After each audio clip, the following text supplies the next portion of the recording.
the story of Quelle est l'histoire de ce magazine Yes, Sandesh story que of vous this- dirigez? This was a magazine which was founded by my grandfather. It was the best children's magazine of that time, and it was the Ray family, the Rai family, who were contributing to the magazine. The entire magazine consisted of contributions from Rais. Father, son, sister, aunt, niece, they were all writing, illustrating, doing this, doing that. Grandfather died, father took over, father died. 3 years after that, the magazine folded up. There was no one to look after it. I decided to revive it in 1960, and it's still running. It's still running. And in 1960, at the age of 40, I started writing stories to feed the magazine. I first started by translating Lewis Carroll's poems and Edward Lear's poems, limericks, and then story ideas began to come, and I started writing stories. They became very popular, so I had to keep feeding the magazine. I would also have to go through all the manuscripts, select the manuscripts for publication, occasionally illustrate them myself. I would always illustrate my own stories. There was no question of anybody else doing that. And I was not even signing my illustrations, because I was using many different kinds of styles: European, Western, Indian, Chinese, this and that, woodcuts, linocuts, all sorts of things. This I was doing in between films, because I was making one film a year, and 6 months of the year I could devote to Sandesh. Mais toutes ces nouvelles qui sont publiées en ce moment en France, All the vous les novels avez which écrites are published comment? in France. They're all from Sandesh, practically all from Sandesh, and they don't, although they don't say so, they're meant for teenagers. But like the best children's stories, adults can also read them. Do you still work for them? Do you still write? Oh yes, what have I been doing this last 5 years? I haven't been making films, I've been writing. Actually, I have written many kinds of stories. It is just possible that there's a preponderance of the fantastic in that book. But I have written all kinds of stories. I mean, humorous stories, stories about people not fantastic, very normal people, human beings.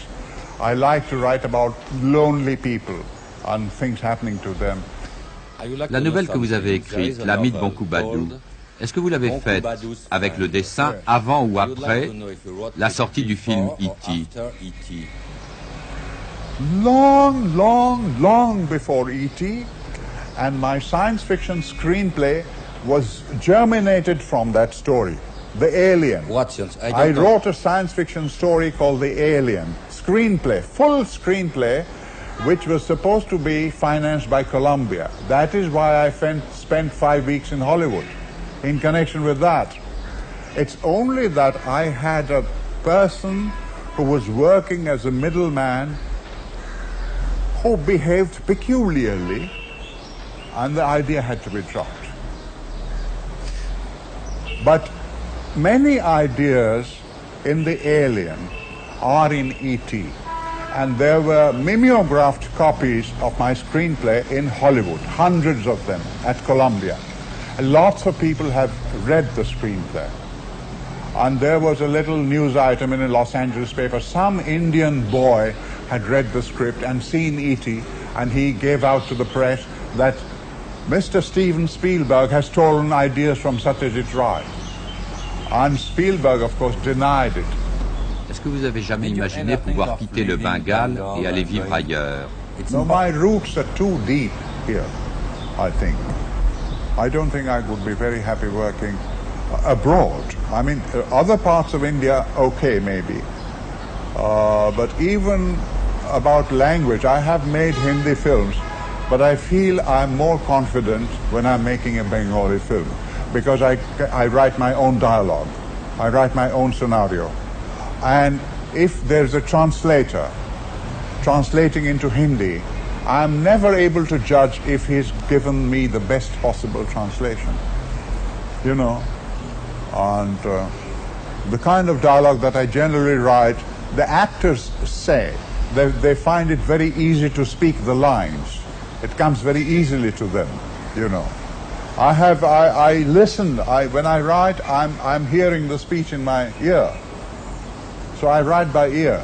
And different people have different accents and different. They use even different phrases, phraseology. Their language is different. Vous dites mes vraies racines sont ici. Vous voulez dire vos racines d'homme ou vos racines de cinéaste? I think both. Both. Well, I couldn't think of living anywhere else except Calcutta.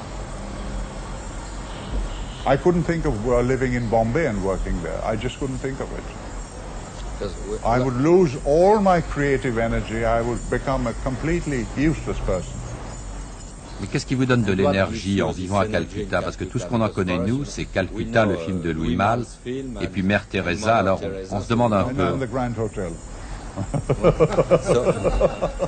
Bon, alors expliquez-nous un peu quelles sont vos racines et votre énergie. Well, it's very difficult. How can you describe it? You were born here. I was born here. I was brought up here. My friends are here. My education was here.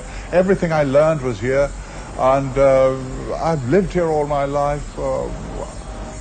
You just can't describe it in more details than that.